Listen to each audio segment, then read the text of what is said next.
Hey everyone, hope you all are doing great and welcome back to my daily vlog.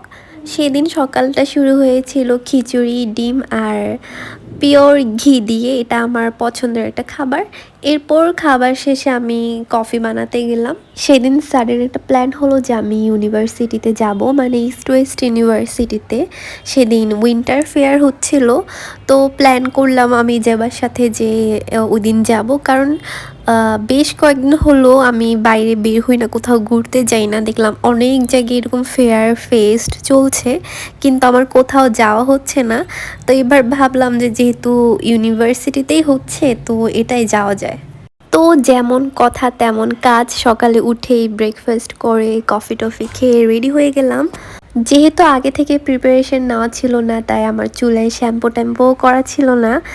তো ভাবলাম যে এই টুপিটা পরে নেই, তাহলে চুলের যে স্ক্যাল্প ওয়েলি হয়ে আছে ওটাও বোঝা যাবে না, প্লাস একটু ফ্যাশনেবল লাগবে। আমাদের বাসায় প্রচুর ঠান্ডা, প্রচুর শীত করে। আমি বাসার মধ্যেই 2-3 লেয়ার পরে থাকি, কিন্তু বাইরে বের হয়ে দেখি একদম কাহিনী উল্টো। বাইরে রোদ, কোনো শীতের কোনো ভাবই নেই। এরপরও আমি ফুল প্রিপারেশন নিয়ে গেলাম, কারণ আমি প্রচুর সেন্সিটিভ। আমার 365 দিনের মধ্যে 360 দিনই ঠান্ডা লেগে থাকে, বাকি 5 দিন আমি আল্লাহর রহমতে ভালো থাকি। এরপর এখানে আমি ব্যাগ নিয়ে প্রচুর কনফিউজড ছিলাম যে আমি কোন ব্যাগটা নিব। আমার কাছে 3টা অপশন ছিল, ব্ল্যাক অ্যান্ড হোয়াইটের। তো আমি একটা একটা করে পরে দেখছিলাম যে কোনটা ভালো লাগে। প্রথম যেটা নিয়েছি ওটা একটু বেশিই ছোট, যেটার মধ্যে আমার জিনিসপত্র আটবে না। আর সেকেন্ড যে ব্ল্যাকটা, ওটা আমার মনে হচ্ছে তেমন একটা যাচ্ছে না। আর এই ব্ল্যাক ব্যাগটা আমি অনেকবার ইউজ করেছি। আমার ম্যাক্সিমাম আউটফিটের সাথে এই ব্ল্যাক ব্যাগটা যায়, এই জন্য আমার বেশিরভাগই এই ব্যাগটা ইউজ করা হয়। তো ভাবলাম যে আজকে একটু অন্যরকম নতুন কিছু নেই। তো ফাইনালি আমি একটু বড় সাইজের এই সাদা ব্যাগটাই নিলাম। আর এটাও মনে হলো যে আউটফিটের সাথে ভালোভাবে যাচ্ছে, আর আমার জিনিসপত্র এটার মধ্যে ঠিকমতো জায়গা হবে। তো আমি এখানে ফুল রেডি আর একটু ভিডিও নিচ্ছিলাম, কারণ আমি get ready with me video বানিয়েছি।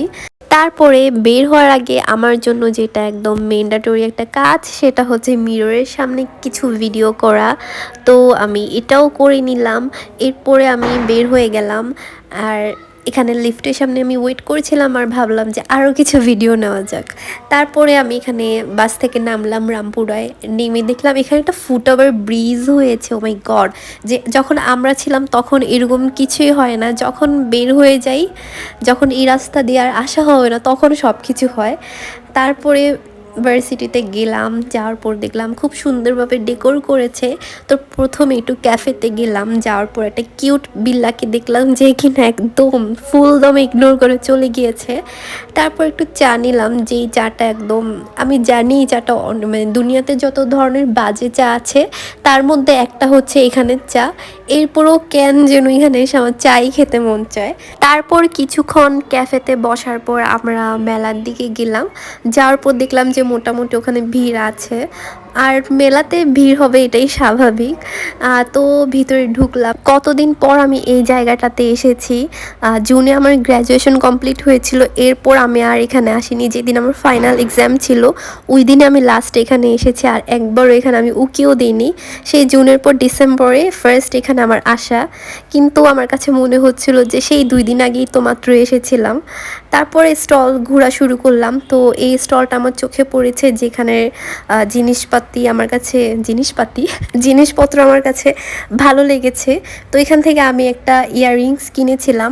হ্যান্ডমেড জিনিস আমার অনেক আগে থেকে অনেক পছন্দ, কারণ আমি জানি এখানে কত ইফোর্ট, লাভ অ্যান্ড ইমোশন দিয়ে বানানো হয়। এই জন্য হ্যান্ডমেড জিনিস দেখলে আমি অবশ্যই কিনি। তারপরে আমরা একটু বাইরে গেলাম।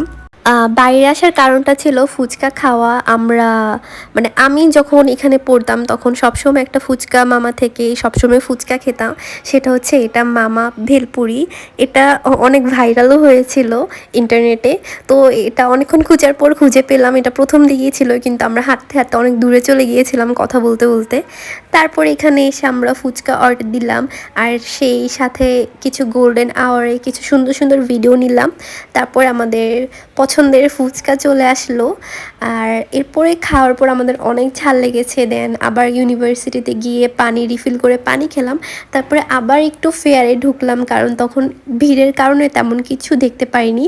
তারপর আবার আরেকটা স্টলে এখানের জিনিসগুলো আমার কাছে ভালো লেগেছে। এখানেও সব হ্যান্ডমেড জিনিস ছিল। আর আমার না অনেক ক্ষুধা লেগেছে, কারণ আমি লাঞ্চ না করে ভয়েস ওভার দিচ্ছি। কারণ আমি একটা জিনিস দেখেছি যে আমি একটা ফিক্স টাইমে ব্লগ আপলোড দিই রেগুলার, আর ওই টাইমের আগে বা পরে আপলোড দিলে আমার কেন যেন ভিউজ আসে না। যাই হোক, তারপর এখানে আমি আমার আইডি কার্ড দেখাচ্ছিলাম, যার খুবই যাতা অবস্থা, ফিতা ছিঁড়ে গিয়েছে, অনেক ময়লা হয়ে আছে। আমি যেটা খুঁজে পেয়েছি এটাই আমার জন্য অনেক বেশি, কারণ আমি এটা কই রাখছিলাম আমার মনেও ছিল না। দেন অনেক কষ্টে আমি এটা খুঁজে পেয়েছিলাম। তারপরে একটু ছাদে গেলাম, আর ছাদ থেকে এখানে মেলাটা দেখা যাচ্ছিল। উপর থেকে দেখে মনে হয় যে ওরকম ভিড় না কেন জানি, কিন্তু নিচে গেলে ঠিকই ভিড় মনে হয়। তারপরে এখানে উপরে হচ্ছে আমার ডিপার্টমেন্ট, আর যেখান থেকে ভিডিও করেছে ওটা হচ্ছে জেভাই ডিপার্টমেন্ট। আমি আর আমার ডিপার্টমেন্টে যাইনি, কারণ অনেক কারণ আছে, আমার একদমই পছন্দ না এই ডিপার্টমেন্টটা। খুবই হাতে গোনা কয়েকটা মানুষকে আমি জাস্ট ভালোবাসি এই ডিপার্টমেন্টে। তারপর কি হয়েছে, ওয়াশরুমে গিয়ে টয়লেটের মধ্যে এই ফোনটা পাই। তো এটা নিয়ে অনেক চিন্তায় পড়ে যাই, কি করব। ভাবছিলাম রিসেপশনে দিয়ে যাব, কিন্তু কিছুক্ষণ পর যে ফোন রেখে চলে গিয়েছিল সেই আসে, দেন অনেক খুঁজাখুঁজি করতেছিল। তারপর আমি বুঝছি যে ফোনের জন্যই। দেন তাকে ফোনটা দিয়ে দিলাম, আর সে তো থ্যাঙ্কস বলতে বলতে মারাই যাচ্ছিল। আর তারপরে জেবাকে বাই বাই জানিয়ে বাসায় চলে আসলাম। আর এটা হচ্ছে সেই ইয়াররিং যেটা আমি মেলা থেকে কিনেছিলাম, সানফ্লাওয়ার ইয়াররিং। তারপরে রাত তখন বাজে 10টা, দেখলাম জেবা চা বানাচ্ছে, তো আমিও একটু হামলা দিতে চলে গেলাম। দেন এতটুকুই ছিল আজকের video. Thanks for watching, bye bye.